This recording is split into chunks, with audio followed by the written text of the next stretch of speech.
محمد سمیع اللہ صاحب کا سوال ہے کہ آج کے شدید مہنگائی کے دور میں 100% حق حلال کی روزی کمانا کیسے ممکن ہے جبکہ بچوں کی تعلیم، مکان کا کرایہ وغیرہ وغیرہ۔ اب اس سوال کا ایک جواب تو وہ ہے جو میں پہلے دے چکا ہوں کہ 100% حلال تو اس معاشرے میں ممکن ہی نہیں ہے، اس لیے کہ پورا نظام جو ہے وہ سودی نظام ہے، اسی میں ہم جکڑے ہوئے ہیں۔ البتہ یہ کہ اس میں ہمیں حلال، زیادہ سے زیادہ حلال کمانے کی اور کھانے کی کوشش کرنی ہے، اور گاڑھا جو حرام ہے اس سے اپنے آپ کو نکالنا ہے رفتہ رفتہ۔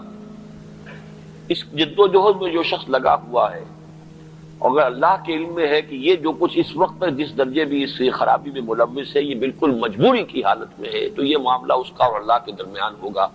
اللہ اس کی مجبوری کو جاننے والا ہے، وہ اسے معاف کرے گا۔ لیکن اس کا نتیجہ یہ نہیں ہے کہ جو صریح حرام چیزیں ہیں وہ بھی ہم حلال کر لیں۔ مثلا یہ کہ کوئی شخص اسی کی بنا پر رشوت لینا شروع کر دے، وہ جائز نہیں ہوگا۔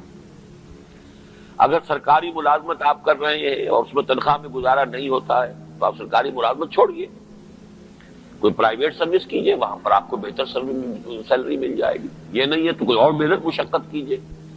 اس دلیل کے تحت کہ چونکہ مکان کا کرایہ بھی ہے اور بچوں کی تعلیم بھی ہے اور میری ملازمت جو ہے اس میں تو تنخواہ مجھے اتنی مل رہی ہے تو میں اس میں گزارا نہیں کر سکتا ہوں، تو اس سے میں رشوت کو اپنے لیے حلال کر لوں، یہ بات غلط ہو۔ اس میں یہ کہ آپ چونکہ سرکاری ملازمت میں ایک سیکیورٹی آف امپلائمنٹ ہے اور اس کے بینیفٹس ہیں، اس کی وجہ سے آپ وہاں جڑے ہوئے ہیں، ورنہ آج آپ اس کو چھوڑ کر اگر باہر جا کے ملازمت کریں گے تو آپ کو جو بھی زمانے کی جو اس وقت کی ریٹ ہے اس کے مطابق سیلری مل جائے گی۔ لہذا اس معاملے کے اندر اس حد تک اس کو پھیلا لینا جائز نہیں ہوگا۔